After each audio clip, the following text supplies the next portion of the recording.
हाय friends, माझं नाव Tejas Dilipraw Kadale. Physics with Tejas sir या चॅनलमध्ये आपलं स्वागत आहे. काल आपण नवीन युनिट स्टार्ट केला होता. आज आपल्याला त्याच्यातलाच एक नवीन पार्ट पाहायचा आहे. नवीन म्हणजे काल जो आपण युनिट चालू केला होता आणि काल जो टॉपिक पाहिला होता. ओके, काल कोणता टॉपिक पाहिला होता आपण? एक आपल्याकडे मॅग्नेटिक बार होता. तो मॅग्नेटिक बार आपण एका मॅग्नेटिक फील्ड मध्ये ठेवला होता. कन्सिडर करा अशी काहीतरी आपल्याकडे काहीतरी मॅग्नेटिक फील्ड होती, बरोबर. आणि या मॅग्नेटिक फील्ड मध्ये आपण माहित आहे का एक मॅग्नेटिक बार ठेवला होता, बरोबर. आता या मॅग्नेटिक बार वर काहीतरी मॅग्नेटिक टॉर्क अप्लाय होत होता, म्हणून हा जो मॅग्नेटिक बार आहे हा मॅग्नेटिक बार या मॅग्नेटिक फील्ड मध्ये माहित आहे का अशा पद्धतीने काय होत होता, ऑसिलेट होत होता, बरोबर आहे. आता त्याचं जे ऑसिलेशन आहे त्याचा जो टाइम पिरियड आहे तो टाइम पिरियड आपल्याला आज फाइंड आउट करायचा आहे. म्हणजे आज आपलं जे टॉपिक आहे तो टॉपिक कोणता आहे आपला? Time period of angular acceleration of a bar magnet. म्हणजे कालची सिच्युएशन आपल्याला घ्यावी लागणार. काल आपण घेतला होता एक बार मॅग्नेट. ऑब्वियसली त्याला माहिती आहे का आपण म्हणणार नॉर्थ पोल आणि एक राहणार आपला साऊथ पोल, बरोबर आहे. ती आज आपल्याला डायग्राम काढायची काही गरज नाही, पण समजण्यासाठी मी तुम्हाला एक फक्त डेमो दाखवतोय, ठीक आहे. त्याच्यानंतर पॉझिटिव्ह एक्स डायरेक्शन ने मिळणार आपल्याला मॅग्नेटिक फील्ड, ज्याला आपण काय म्हणतो मॅग्नेटिक इंडक्शन पण म्हणतो, बरोबर. त्याला आपण कशाने डिनोट करतो आपण? बी बारने. त्याच्यानंतर हा त्याचा नॉर्थ पोल आहे, हा त्याचा साऊथ पोल आहे. त्याला जोडणारी जी लाईन असते त्याला म्हणतो आपण डायपोल, ओके. आणि टॉर्क अप्लाय होत असताना तो अपोजिट डायरेक्शननी अप्लाय होतो. म्हणजे एक भाग या डायरेक्शननी राहील त्याचा आणि दुसरा या डायरेक्शननी राहील, बरोबर. म्हणजे कन्सिडर करा हा तुमचा बार मॅग्नेट आहे. टॉर्क अप्लाय होत असताना एक फोर्स माहित आहे का या डायरेक्शनने लागेल along positive x direction, okay. म्हणजे असा. आणि एक फोर्स माहित आहे का निगेटिव्ह एक्स डायरेक्शननी लागेल, okay. Equal and opposite force लागेल, म्हणून तो माहित आहे का अशा पद्धतीने काय होणार आहे? रोटेट होणार आहे, किंवा अशा पद्धतीने काय होणार आहे? तो ऑसिलेट होणार आहे. घेऊन राहील लक्षात. तर याचं जे ऑसिलेशन आहे या ऑसिलेशनचा टाइम पिरियड आपल्याला फाइंड आउट करायचा आहे, ठीक आहे. आता ऑसिलेशन जेव्हा आपण पाहिला होता पाचवा युनिट, ठीक आहे, म्हणजे पहिल्या पेपरचा, त्यामध्ये सुद्धा आपण माहित आहे का याचं इक्वेशन फाइंड आउट केलं होतं. त्याच्यातही आपण बार मॅग्नेट घेतला होता, तिथे पण आपण मॅग्नेटिक फील्ड घेतली होती, ओके. आणि त्याचं ऑसिलेशन काढलं होतं, त्याच्यानंतर त्याचा टाइम पिरियड सुद्धा काढला होता, बरोबर. तर तेच माहित आहे का आपल्याला इथे पाहायचं आहे आणि as it is copy paste करायचं आहे, ठीक आहे. तर आपण तो जो युनिट होता तो युनिट आपण कॉलेजमध्ये घेतला होता, ठीक आहे. म्हणजे आता आपण जे कॉलेजमध्ये पहिला पेपर चालू केला ना त्यामध्ये तो भाग आपण घेतला होता. पण ट्युशन मध्ये आपल्याला काही कारणास्तव झाला नव्हता. कारण ज्या वेळेस आपण ट्युशन मध्ये घेतला होता, बॅच मध्ये घेतला होता, त्यावेळेस आपल्याकडे होता ओल्ड सिलेबस. तर आपण ओल्ड सिलेबस वाईज युनिट पाहिला होता, म्हणून आपला हा जो टॉपिक होता हा टॉपिक त्याच्यातून थोडासा स्किप झाला होता, ठीक आहे. पण इथे जर समजा हा टॉपिक आपण घेतला तर तो टॉपिक तुमचा कव्हर होऊन जाईल, ठीक आहे. म्हणून व्यवस्थित लक्ष द्या, ओके. काय केलेलं आहे पहा, यामध्ये आपल्याला काय करायचं आहे? Time period of angular oscillation of a bar magnet. आपल्याकडे काय आहे? बार मॅग्नेट आहे. तो मॅग्नेटिक फील्ड मध्ये ठेवला आणि मॅग्नेटिक फील्ड मध्ये ठेवल्यानंतर ऑब्वियस आहे त्याच्यावर टॉर्क अप्लाय केली, ठीक आहे. म्हणजे आपल्याला इथे काय घ्यावं लागणार रे? टॉर्कची डेफिनेशन. आता टॉर्कची डेफिनेशन आपल्याला कोणाच्या फॉर्म मध्ये पाहिजे? मॅग्नेटिक डायपोलच्या फॉर्म मध्ये. काय होती ती? कालच आपण पाहिलं होतं, तुम्हाला सांगितलं होतं मी काहीतरी डेफिनेशन होती आपली. Tau bar is equal to M bar cross B bar, बरोबर आहे. आता हे जे आहे tau bar is equal to M bar cross B bar. M bar म्हणजे मॅग्नेटिक डायपोल, बी बार म्हणजे मॅग्नेटिक फील्ड, ओके.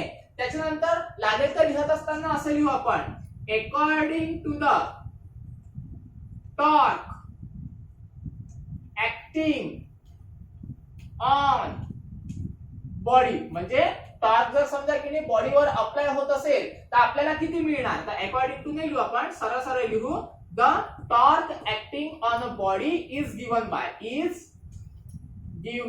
बाय काय मिळणार आपल्याला? Tau bar is equal to M bar cross B bar. पुन्हा तेच काय? की हा जो टॉर्क आहे हा टॉर्क आपल्याला माहित आहे का कशामध्ये मिळत आहे, दोन व्हेक्टरचा क्रॉस प्रोडक्ट मध्ये, बरोबर आहे.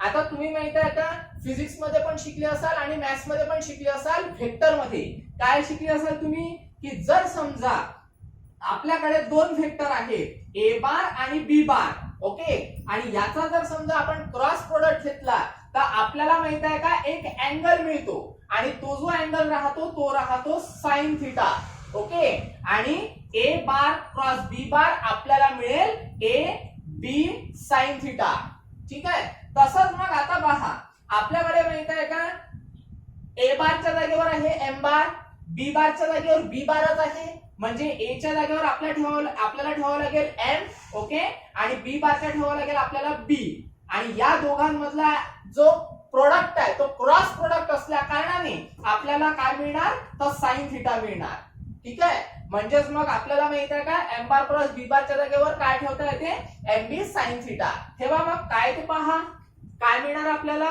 एम बी साइन थिटा, ओके. तर हे मिळालं आपल्याला काय म्हणतात त्याला टॉर्कचं इक्वेशन, त्याला आपण काय म्हणू टाऊ म्हणू फक्त, ओके. त्याच्यानंतर पण हे जे टॉर्क आहे हा टॉर्क माहित आहे का आपल्या मॅग्नेटिक बारवर अप्लाय होत असताना तो अपोजिट डायरेक्शननी अप्लाय होत आहे. अपोजिट डायरेक्शननी म्हणजे एक जात आहे पॉझिटिव्ह एक्स डायरेक्शननी आणि माहित आहे का दुसरा जात आहे निगेटिव्ह एक्स डायरेक्शननी, म्हणजे अशा पद्धतीने तो काय होत आहे अप्लाय होत आहे.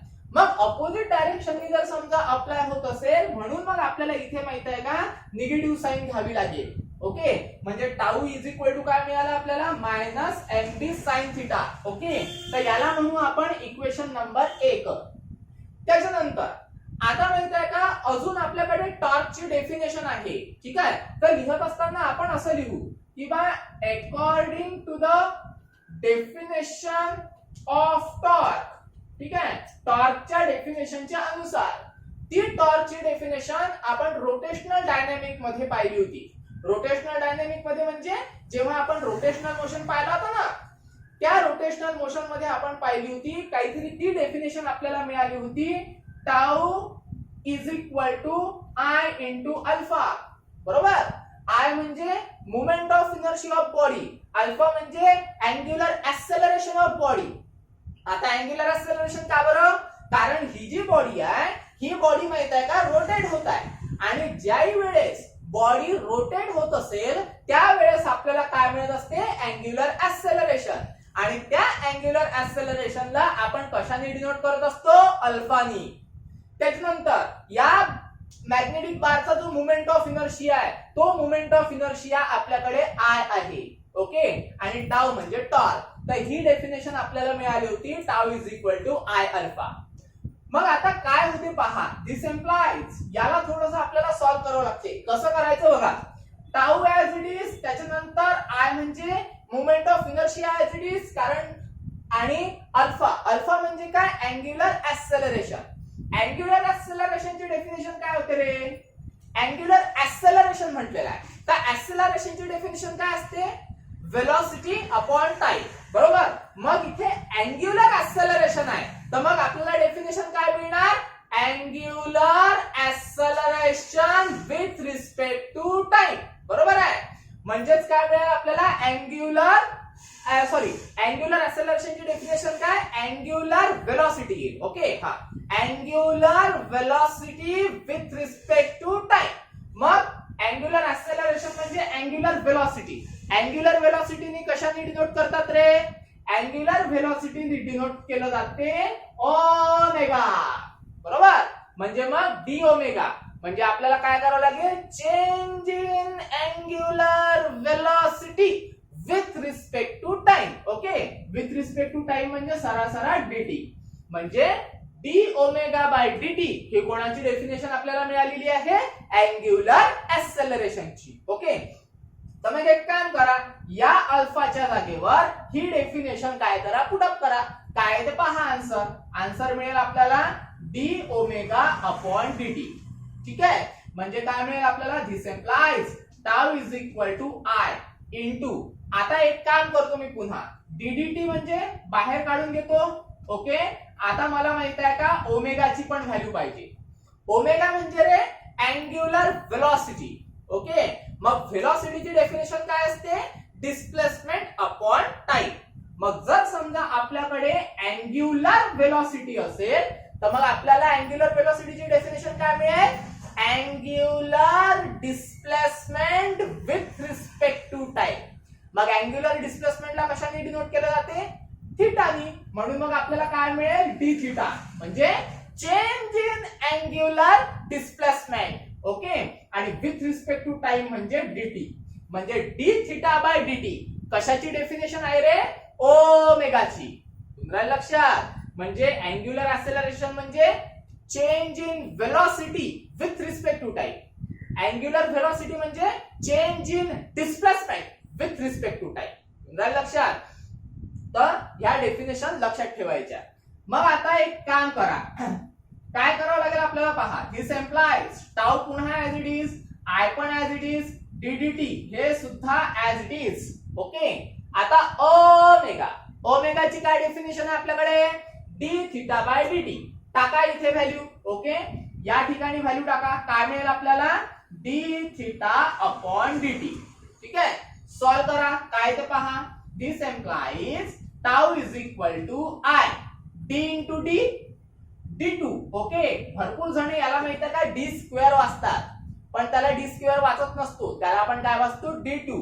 त्याच्यानंतर थीटा हा ऍज इट इज, पण खाली मात्र आपल्याला काय वाचावा लागेल? dt चा स्क्वेअर. तुमच्या लक्षात, म्हणजे खाली आपल्याला माहिती आहे का dt इंटू dt काय मिळणार आपल्याला? dt चा स्क्वेअर. तर याला आपण dt स्क्वेअर वाचलं तर चालेल, पण वरती माहिती आहे का आपल्याला काय वाचावं लागेल? d2. म्हणजे पूर्ण आपल्याला कसं वाचावं लागेल ते? d2 theta upon dt square. तुमच्या लक्षात, म्हणजे मग आपल्याला माहित आहे का ऍक्सेलरेशन काय मिळालेलं आहे? तर ऍक्सेलरेशन मिळालेलं आपल्याला d2 theta upon dt square. म्हणजे टॉर्क आपल्याकडे काय आला आता? I into d2 theta upon dt square. ठीक आहे, तर याला म्हणा इक्वेशन नंबर 2. ठीक आहे, आता मग एक काम करा, इक्वेशन 1 बघा आणि इक्वेशन 2 बघा. इक्वेशन 1 मध्ये लेफ्ट हँड साइड काय आहे आपली? टॉर्क. इक्वेशन 2 मध्ये लेफ्ट हँड साइड काय आहे आपली? टॉर्क.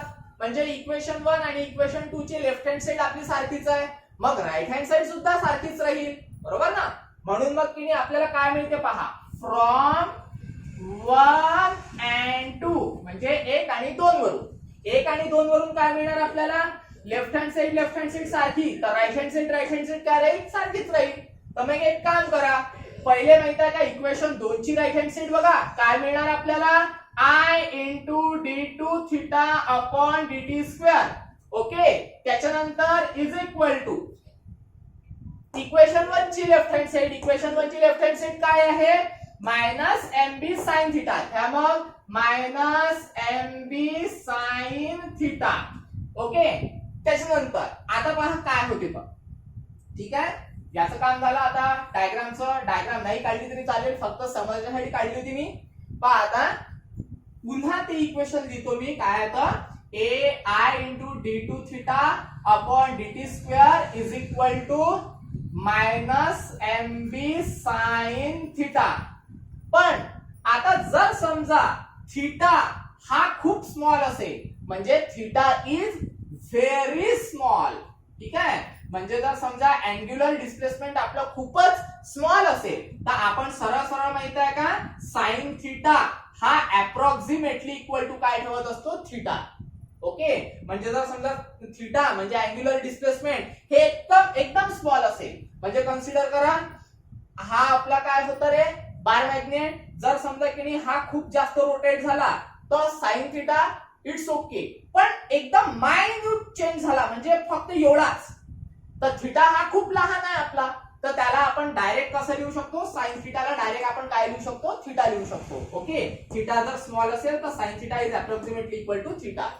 मग काय मिळेल आपल्याला बघा आता.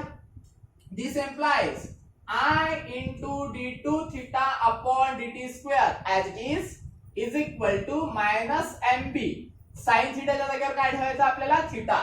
झालं.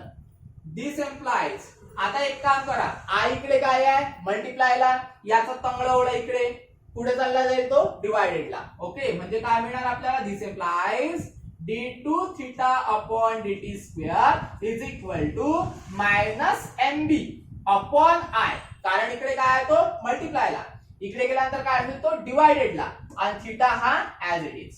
ओके, तर हे मिळालं आपल्याला अँग्युलर ऍक्सेलरेशनचं डेफिनेशन किंवा अँग्युलर ऍक्सेलरेशन.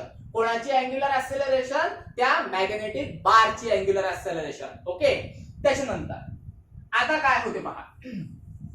आता माहित आहे का, जर समजा हीच व्हॅल्यू आपल्याला मॅग्नेट्यूड मध्ये जर लिहायची असेल तर डायरेक्ट माहित आहे का मायनस साइन गायब करून टाकायचं. म्हणजे काय मिळेल आपल्याला बघा, d2 theta upon dt square is equal to minus sine गायब करा, mb upon I into theta.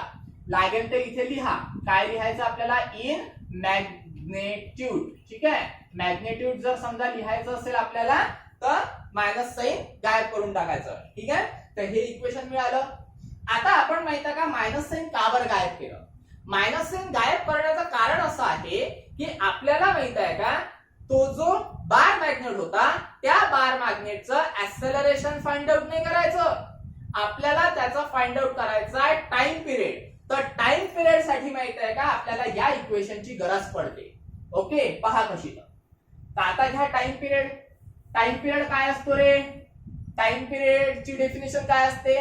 तर सगळ्यात पहिले असं लिहून घेऊ आपण, अकॉर्डिंग टू द डेफिनेशन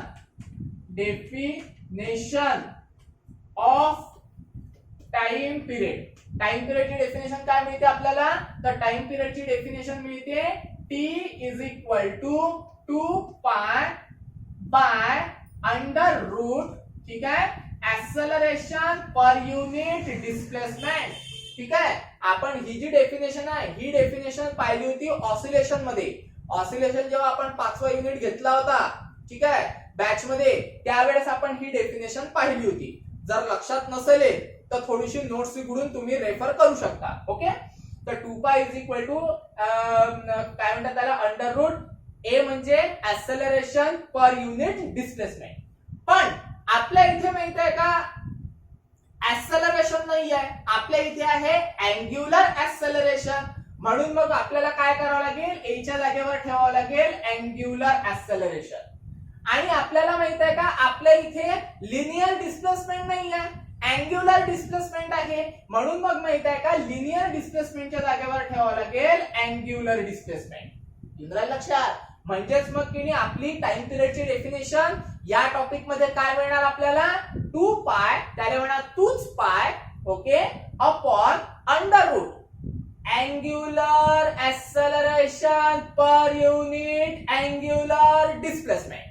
लक्षात. तर ही डेफिनेशन तयार झाली. त्याच्यानंतर पहा, आता बस एक काम करा, व्हॅल्यू टाका. व्हॅल्यू कशी टाकायची पहा. आता तुम्ही म्हणाल सर इथे पुढे आपल्याकडे अल्फा बाय थिटा आहे. पहा, जादू पहा आता. ठीक आहे, d2 theta upon dt square म्हणजे मी तुम्हाला पहिलेच सांगितलं, d2 theta upon dt square आपण कोणावरून काढला होता? अल्फा वरून काढला होता, बरोबर आहे. म्हणजे ते ऍक्च्युअल मध्ये माहित आहे का हा अल्फाच आहे. ओके, म्हणजे angular acceleration is equal to, याला काय म्हणतो आपण, mb upon I into theta. ते एक काम करा, आपल्याला काय पाहिजे, अल्फा बाय थिटा पाहिजे. मग हा जो थिटा इकडे मल्टिप्लायला आहे याचा चांगला ओढा इकडे, म्हणजे काय मिळणार आपल्याला, हा इकडे मल्टिप्लायला, इकडे गेल्यानंतर काय होईल तो डिवायडेडला. संपला विषय.